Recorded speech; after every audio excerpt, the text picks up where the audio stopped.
Okay guys, let's talk about macros and dimensions.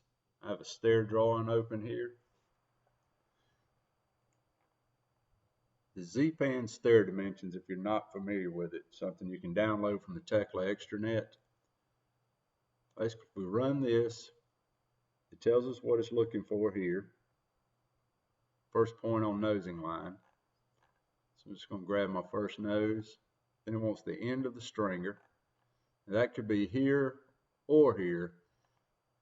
I'm going to pick this one because I will have opportunity to pick this location in a few minutes. So I'm going to grab here, then move to my top nose. I'm going to grab here.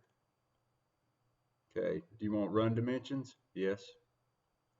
Connection part at the left end? Yes. This is where I have the opportunity to select the end of this stringer. Right end, I can say yes. Do the same thing here. Tread depth, yes.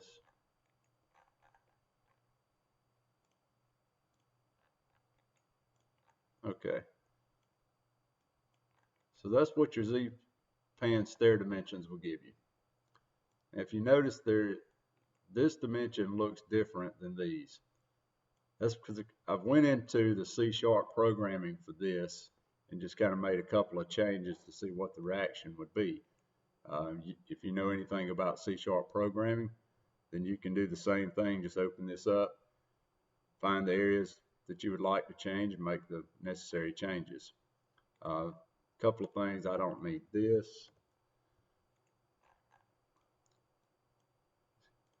Kind of adjust these few items. Okay. This here, actually, I would rather for it to show me the equals to. Just things I'll have to make notes of to make changes on in the programming side of it later down the road.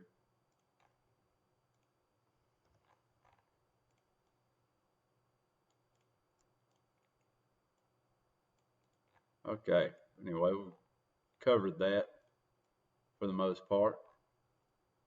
Something else I wanted to show you guys was this combined part marks. If we run this, select a part,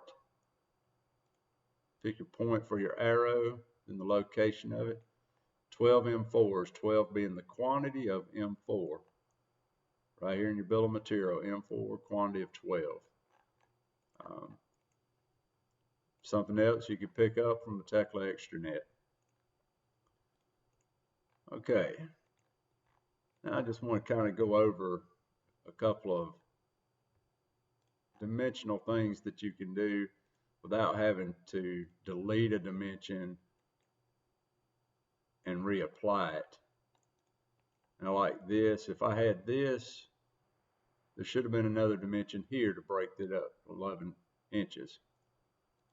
So I can add a dimension point and it breaks that. I can also go in and say remove a dimension point, puts it here. I can also set the start point. So if I wanted to move it, say to this location.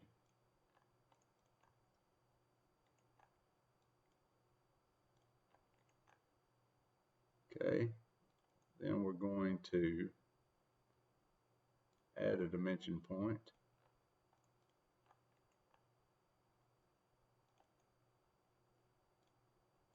Combine the dimensions.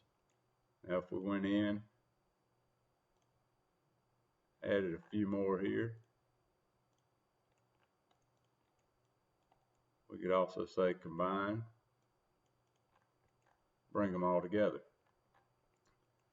So as you notice, you don't necessarily have to delete and reapply a dimension. I notice a lot of times, when I'm trying to rush through, I'll come in here and be picking and just pick bad points. So I don't have to remove it if I don't want to. I could. Like I say, I can, set a start point.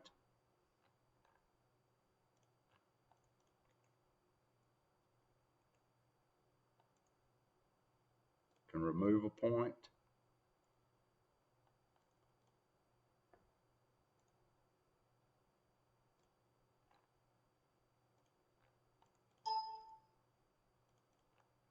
Okay, so I've done that. Then, like I say, I could come in, add a dimension point, break those up. Then I could right click, combine. So you see, I didn't have to delete anything and reapply it. Just had to kind of toggle with that a little bit. You know, whichever's faster for you, you may see it to be faster to delete and reapply. Like I say, it's totally up to you. Anyway, that's just a couple of things that crossed my mind while I was working on the stair drawing. So hope you learned something. Please feel free to give me some feedback, or if you'd like to see particular videos on something, just let me know. Thanks.